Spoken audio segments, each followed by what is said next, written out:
So, if you've ever been in a place where you're trying to figure out your freelance writing niches, you're trying to figure out how you want to structure your business, it actually comes down to a mindset. A lot of people think that that you just kind of pick your niches and you go about your business. Morning, Vicky. Morning, Linda. Welcome. Welcome. Good morning. Ah, yeah. I try to read everybody's mind, Linda. Yes, that's my secret power. So, sometimes we have to get in the right mindset to figure out what niches work really well for us. So it's not just asking the right questions. It's not just about figuring out your experience. It's like getting a little exploratory. So when we're thinking about our freelance writing niches, it's about experimenting and it's about exploring our past history and our knowledge and what things we are really excited about. Okay. I think the volume's okay. I mean, it's still up from last time. Let me know if you guys can hear it, if it's okay on volume. So let me know. But um, when you're doing your niches, like I know that a lot of people have asked me, like, how did you figure out your writing niches? How did you kind of, you know, get into this place where you have all these niches very well defined? And the secret is like, I experimented with a bunch of different things. I started with certain niches. I started with food and travel, sometimes restaurants, sometimes hotels. Like I kind of started in there and then I grew my niches. So I added real estate and prop tech and insurance and health to that. So I added as I went along, but I had this mindset of like, let me try this or let me see what this is. And I found the different topics that I was really passionate about, things that I was really, right, passion. I was really excited about these different niches. And it was just because I was kind of starting from things I liked, starting from things I knew a lot about, and my work experience, things I really knew from my past and things I'd done in my life. But then I kind of went with like I had an editor ask me to do this type of assignment, and I was like, "Ooh, let me just try it out." Then I had I kind of started doing more. Excuse me. I kind of started doing more things where I was like, insurance is really fascinating, like how it works. And I had my own very long insurance thing with health insurance and car insurance and all these different types of insurance and business insurance. I know we haven't talked about that quite as much on here yet, but business insurance was a long, a long road for me. But all of these different insurances, I found that it was a really fascinating industry to write about. And there's all these different insure tech companies that are coming up to basically give some modernization to that niche. And I found that really interesting. And I wouldn't have really come across that if I didn't have a mindset of like, let's try this out, or let's experiment, or let's think about something a little bit outside of the box. Rather than saying, like, I know finance makes money, I should write about finance. Or I know this thing, this giant healthcare niche makes money. Like, I don't really write about healthcare that often. I usually write about different types of insurance, um, like life insurance or other types or restaurant, workers' comp and stuff. But um, yeah, like I feel like there's a lot of things when we pick our niches. Okay, so let me see if I can turn up my volume a little bit. So hold on. All right. Did that help? Did that let me know in the chat if that's like if that helped. So Vicky says she had to turn up her headphones. Okay. So let's see if that helps. So let me know if that helps. I raised the volume. Okay. Let's see if that works. So, yeah, your niches are going to be like this mindset that you want to get into when picking your freelance writing niches is like, where is my work history, my experience, my knowledge base? That's kind of where you start. And then it's kind of like, where is there money in topics I'm also interested in? Okay, cool. So I'll just turn it up a little bit. There we go. Yeah. So we're good? Okay. Sounds like we're good now. Awesome. Okay. So back to the topic. There's a few key steps that we want to talk about when we're moving into our niches and thinking about them. So we want to ask ourselves our questions, which are like, where's my experience? Like, what's my work history? What have I done in the past? What's my knowledge base? Like, what are the things that I have, um, you know, done over my lifetime that I'm really interested in that have a place where there could be thousands of companies? And then also, like, what are the types of things that you can think of, like different types of businesses that you could look at or consider that make money? There's a lot of companies, and you also like could build some experience, knowledge, fascination about. So I think sometimes what happens is we end up trying to get in this mindset of like, what makes money, I should write in that. And that's not the right mindset. The mindset that you should be in is like pairing what you already have and what you've already done, and then adding in some experimentation, some little scientific magic in there where you do some trial and error. So we're looking at calculated steps, basically. We're looking at calculated steps of like, how do I leverage what I already have? And then how do I add to that with things that I already see that are growing? So that basically means like over time, I talked to different editors. I had different jobs and they asked me to do different random assignments. This happens all the time. And that pushed me into different niches. So it was only the fact that I was kind of curious about that. That mindset piece needs to be curiosity, interest. And I know a lot of writers who have fallen into those niches in different ways. Like I never thought I'd be writing about SaaS. But SaaS fits really nicely into my other niches. And SaaS is so big, right? Software as a service, SaaS, SaaS. And we often think like, oh, I'm not very good at writing about tech, or I'm not very good at writing about this. Sorry, I'm having like a lot of allergy stuff today. So what we often think like, oh, well, I can't write about this because I'm not very good at the tech part. But we often forget that the end user is usually us. It's usually a consumer. It's usually someone like, hey, if you learn the tech and you can break it down into easy to understand language, that's great. You can write about SaaS. And SaaS is one of those niches that spans so many different types of companies.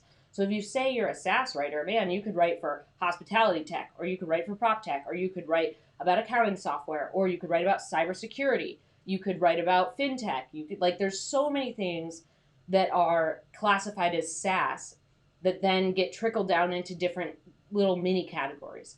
But you kind of have to have this mindset of like, okay, cool. Like, is it something that I can figure out and relay back to their audience? So let's take insurance, for example. Insurance can be really complicated. They use a lot of like really scary jargon and stuff. But what you're trying to do and what a lot of new companies are doing is they're like, we get it. It's confusing. Let's boil it down to make it really understandable. So it's kind of the same thing. Like, hey, cool, I think this is really fascinating. Let's like make it reader friendly for a bunch of consumers so they can figure out whether or not this is the right policy for them, or whether or not this is the right company for them to work with in terms of insurance. And that kind of experimental slash like, I want to understand this more slash I think other people need to learn this, helping mentality, I think really is important to figuring out your niches.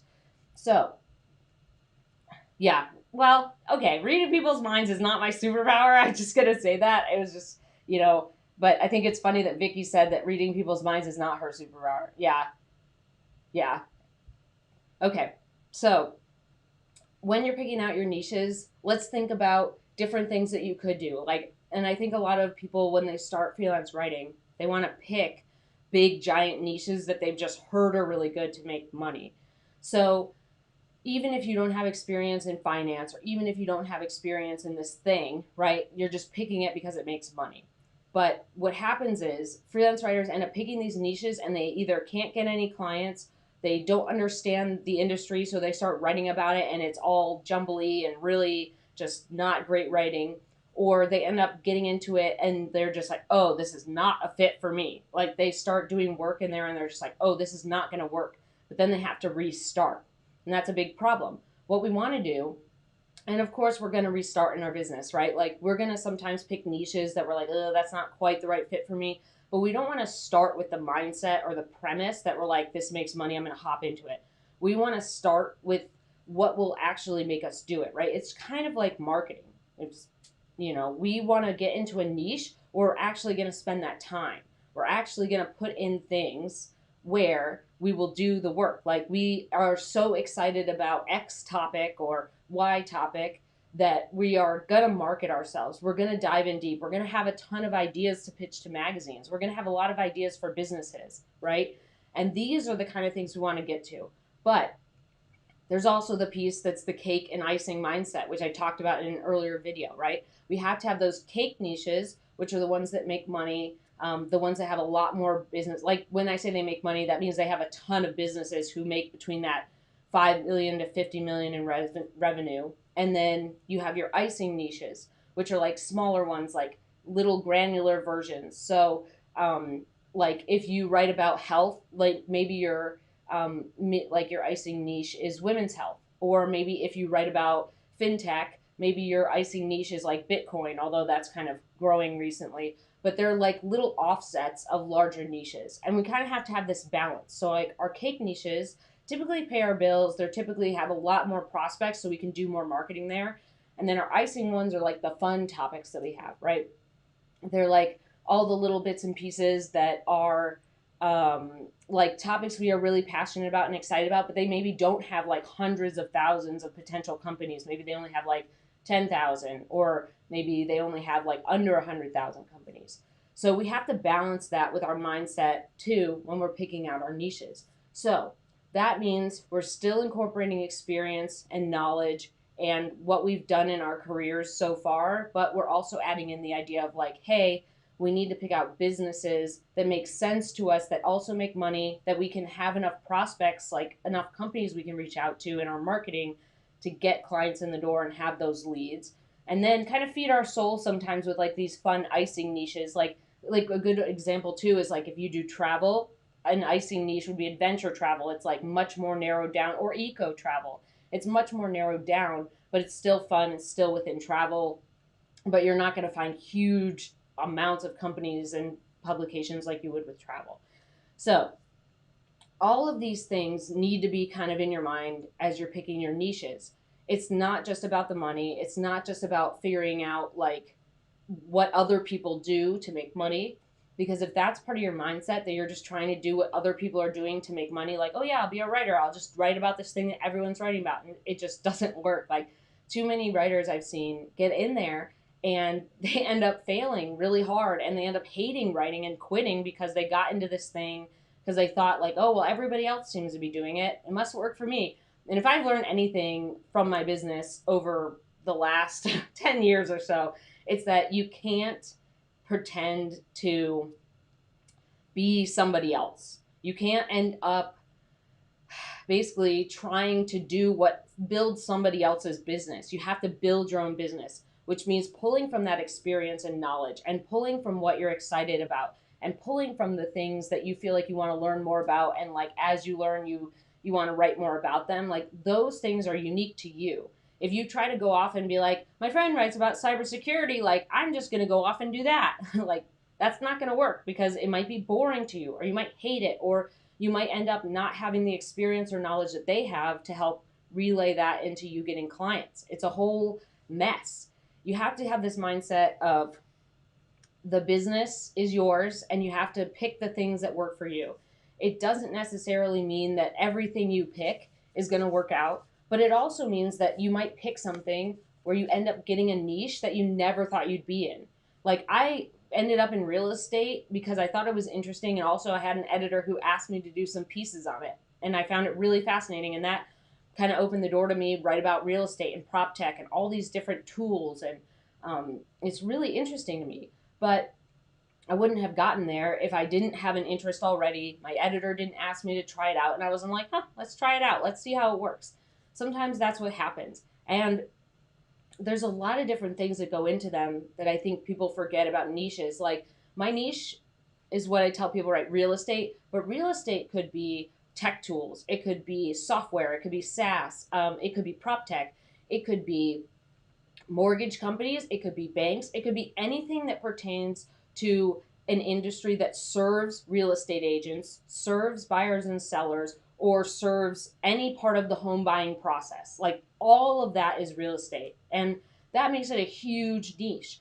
Like think about that when you're going into looking at these niches. Like finance is a huge niche because you have like credit cards, you have loans, you have banks, you have lenders, you have Bitcoin, you have like random fintech companies that are trying to do all these really cool things. You have payment platforms, you have accounting software. Like there's a lot of things that fall into fintech that's in the finance niche, or that fall into just general, like basically money as part of people's lives. So when you sit down to think about your niches, like as you start your freelance writing career, or maybe you're at a turning point and you're just like, ugh, I need to kind of like sort myself out. Think about all of that stuff. Use the um, use like a piece of paper and do some experimentation and think about all of the different things that fall in that category. Like one of my favorite things to do is I end up looking at other freelance writers, like what are they doing, like who are they working for, what types of clips are they getting, and that informs a lot of niche stuff. So if I go look at someone who's in travel, like I look at like 10 or 20 different freelance writers who say they're travel people, right? I either looked at LinkedIn or also their website, and I'm like, okay, they're working for these types of clients doing this type of work. Do I want to do that? Is that interesting? Like, not work for their clients necessarily, but try to think about like, how does that fit in for me? Like, how does that actually work? And looking at all of their stuff gives you a big, broad picture. Like if you look at freelance writers who have been around the block, like they've been there for a while, they will have a huge array of clients. Like they will have like really small clients and really big clients, and they're all in these different niches, but you can pick out the ones that are in a specific niche and look at if that's something you want to do. And I think that's really important to figuring out basically like do I want to, am I excited about what they're writing about? Is that interesting? Do I have experience or knowledge in that? Is that something that I want to kind of build my business on? It looks like maybe they have some companies, but not many. If I go and Google something like top 100 companies, top 100 fintech companies, or if I go Google like startups to watch fintech or something like that, it's coming up with things I'm actually interested in. So hold on. Linda asked a couple questions. So, Linda, I will get to your questions in just a second. Yeah. So, with our niches, it's not the last little point I want to make here is like your niches should be something you're excited about, you have knowledge in, and something that you feel like you can grow into sometimes. You can find a niche that's big enough to support your excitement about credit cards and debt reduction to like working with payment platforms or loans or banks. Like it's something where you feel like you have a lot of options to play with in there that you can kind of spin into different types of work for different types of companies. And then the last piece is like a lot of times people think that their niche is a type of writing. And I know that that sounds like a really good idea, but what I've seen is like you have to be one of the very top people with a ton of experience to just say like case study writer or just say white paper writer. Like there's a lot of people that aren't searching for white paper writer. They want someone with industry experience. So that's where our niches come in. Like niches are specific types of businesses and publications. Like that, like I mentioned, it could be food or travel or real estate or health, healthcare, insurance, finance. There's someone who's writing about cars a whole bunch. I know someone who's doing a lot of things with like really complicated cloud-based programs like software. There's a ton of things in there. But we want to make sure that we're focusing in on what our clients are searching for, which basically means they're looking for like cybersecurity white paper writer. They're not just looking for a white paper writer. They want someone who is understanding of where they're coming from. They don't have to get you up to speed. They don't have to like tell you all these things. Like most of the time they will, right? They'll say like, hey, this is our company. This is what we're thinking about doing. They'll give you a little background, but they don't want to just get someone who randomly writes white papers unless you're super prominent and you've written in a ton of different niches and you can be like, yep, here's a sample for this and this and this and this and this, right? So I think marketing yourself during like giving those SEO terms, right? Like real estate writer or freelance content marketing, freelance travel content marketing writer, or whatever your thing is. I think that makes a lot more of a difference when people are searching for writers than just using a type of writing, because there's a lot of writers who use that as their marketing piece. They say like, oh, I write articles and I do marketing materials or I do this thing or that thing. And the problem with that is like, that is a huge, vast, way to categorize yourself as a writer. There's so many writers where like they're on LinkedIn saying that they do this or that, but they don't tell you who they do it for. And that's the problem. A lot of clients want someone with that experience. Like I've talked to, I don't know, hundreds, if not thousands of companies over my career. And they're all like, yeah, like what we liked about this was you had experience in our niche. What we like, I don't think I've ever had someone come to me and say like, we just need someone to write this thing, like regardless of whatever industry it is. Like they're always like, oh yeah, we found this thing we saw on LinkedIn that you write about this, or we found a sample, something like that, that pulled them in to show I had experience in their niche.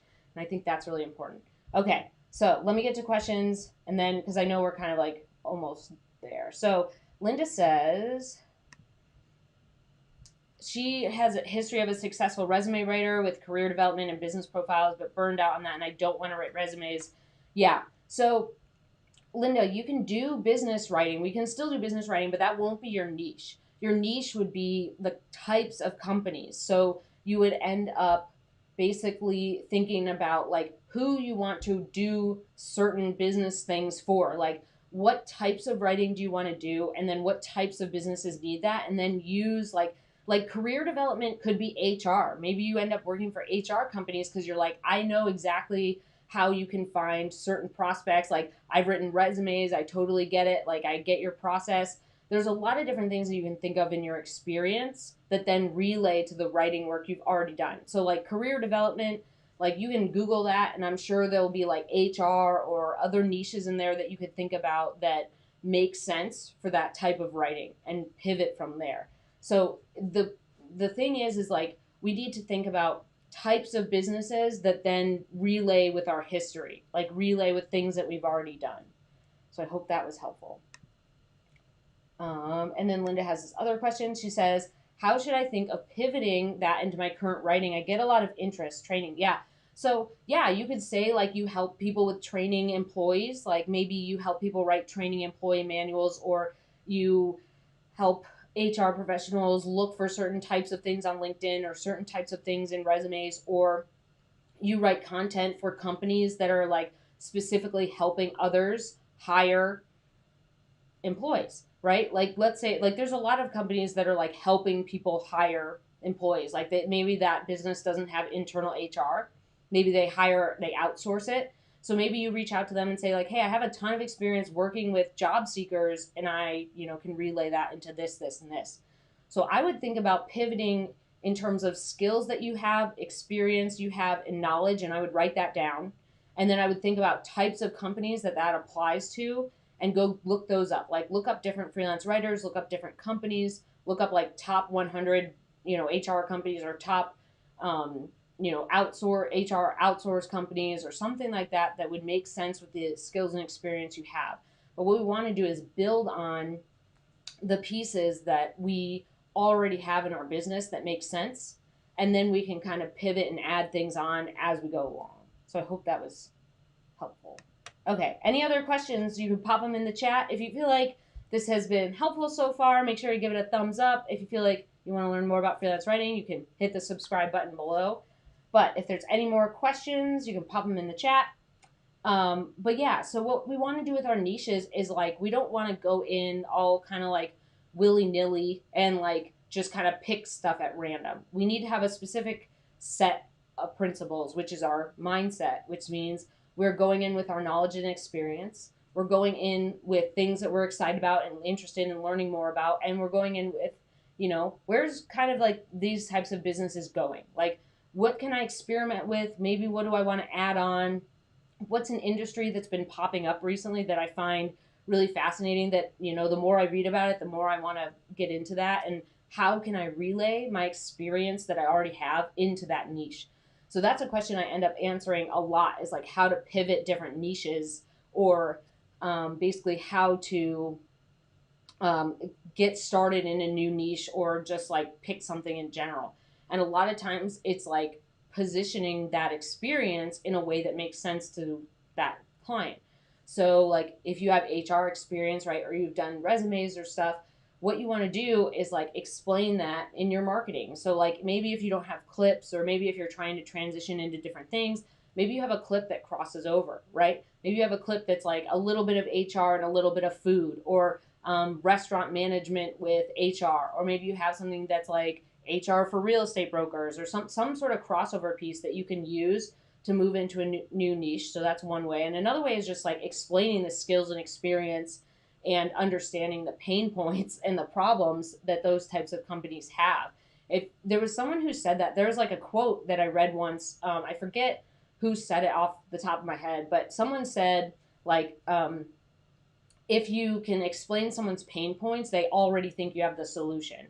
So if you can explain like how you can help them, how you can solve their problems, how you can create content that makes sense, how you can, what types of skills you have, like maybe their content needs to be research heavy, or maybe their content needs a lot of quotes or something like that. Maybe those types of things, you can relay that in your marketing and say, yeah, HR tech is definitely a big thing. Yeah. So, you want to relay those things in your marketing to explain to them like, hey, I get it. Like, I get it. Maybe I don't have an identical clip, or maybe I don't have this exact perfect thing, but someone will take a chance on you, and then you got to kill it for them. So if someone takes a chance on you in a new niche and they're like, yeah, like I like what you're saying, like I feel like we're a good fit, and they take a chance on you moving in that new niche, then you got to make sure, then you got to make sure you kill it. So that means you got to work really hard on that assignment, and you got to like go above and beyond what they're asking for because if they're giving you a chance, you need to make sure that they know that that was like the right move for them. So, oh, we haven't done a pup date. I just realized that. Let's do a pup date. There they are. They're sleeping. They're kind of tired. It's been really rainy. Oh, she heard the treat container. There you go. Bear, you want one? Ah, there you go. Hello. I woke him up. Yeah, it's been really rainy and sad and stuff here, so they've been inside a lot. Good job, buddy. Good job. Everybody's been kind of tired and sleepy, and they've been in here during all my master classes. They've been sleeping and hanging out. Yeah, big yawn. Good job, Charlotte. One more. Let's do one more. Good job. Here you go, sweetie. There you go. Good job. All right. Yes, Vicky, she is a good Charlotte. She is a good Charlotte. Yeah, so if you guys have any other questions, we have a few more minutes. So if you have any other questions, pop them in the chat. Yeah, imposter syndrome sometimes pops up too. Like, we all have that. That's a normal, my hair's, okay, that's a normal thing that we all deal with, is imposter syndrome. And sometimes what we have to do is write down that list. We have to sit down and say, like, what skills do I have? Am I really good at this? Am I really good at this part of the writing process? Or am I really good at this part of creating the content? Like, write down that, and write down the things that those niches need. Like, for me, a lot of times I talk about research and interviews, and those are things I'm really good at that a lot of my niches need. Like, there's some niches where you don't have to do a ton of research. You're kind of like popping out content about things that are happening right now, or step-by-step processes, or proprietary information, all these things. So sit down and think about what you have in your tool belt already. Write those things down, and then sit down and write a list of all the niches you're considering, and say, like, they need these things. I've noticed that they've done a lot of white papers, which means they need interviews. I've noticed they've done a lot of blog posts that they then turn into ebooks. So like, that needs this set of skills, and see how much they match up. I think that'll kind of get rid of the imposter syndrome, because you're like, oh, I have a lot more skills than I thought.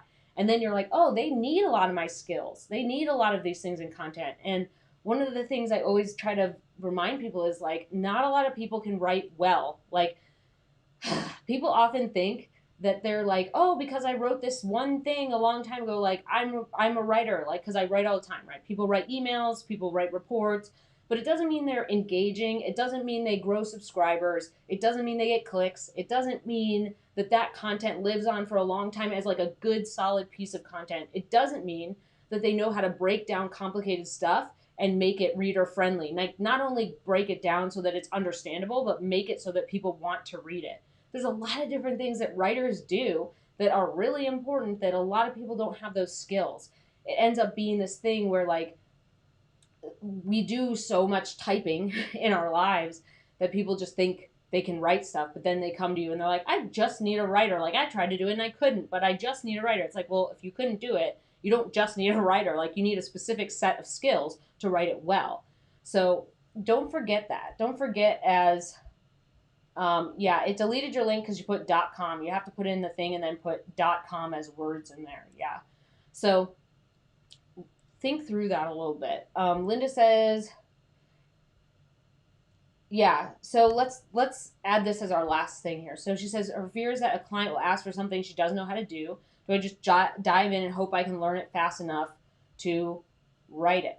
So, okay, sometimes what we have to do is learn on the fly, which is not great all the time, but clients often ask you, like, the way you transition into different types of writing sometimes is that they already like your current work, and then they ask you to do something new because they're like, hey, do you want to write this case study? Because they already like what you're doing. So the step there is like, cool, they already like what I'm doing, so like I can figure this out. So the thing I try to remind myself is like, I can figure this out. I can make this work. I can get it together. I can figure it out. And if you look into something, right? Like, let's say you look into a certain type of writing and you're just like, whoa, this is way out of my wheelhouse.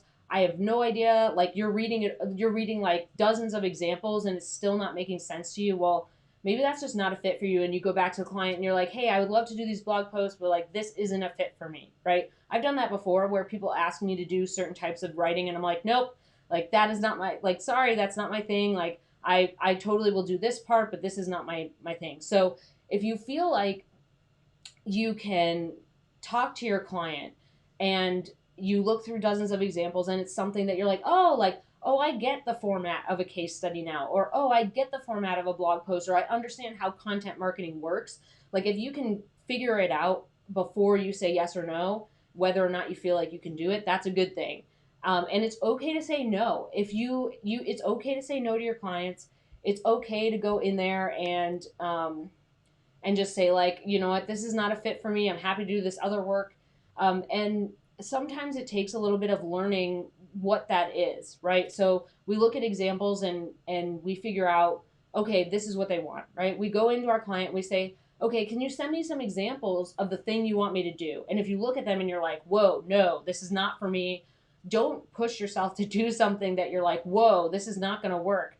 We want to take things on that we feel like we're going to do well with. We want to challenge ourselves sometimes, right? We want to take on projects that we challenge ourselves with, but not so far that like we will do a totally like project that isn't a fit for us just to try to do this thing and get it done, and then it ends up being a huge disaster. Like, I've taken gigs long ago where I was like, this is going to be great, I'll figure it out, and like I pushed myself way too far because I was like, I kind of get it but not really, and it was a huge disaster. So yeah, so I hope that was helpful. So what we want to do is like figure out, like, from the examples they give you, whether or not that's a fit. If it's not, just tell them so. If it is, give it a shot, see how it works out. But don't get into a place where you're taking something and just like going on the fly trying to figure out this entire new type of writing, like on the fly, that like is way out of your ballpark. So okay, cool. Any other questions, you can pop them in the chat. If you feel like this has been helpful, give it a thumbs up. If you want to learn more about freelance writing, feel free to subscribe below.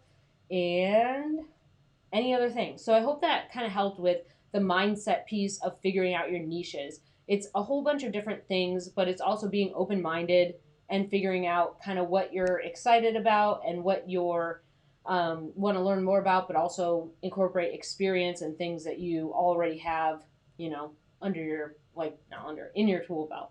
So one last pup date. Let's do one last pup date. There they are, sleeping. Oh, did you hear me click it? All right, we'll give you one more treat. There you go. Good job, buddy. There you go, Minnie. Good girl. All right, one more. Good job, guys. You look great. You look great.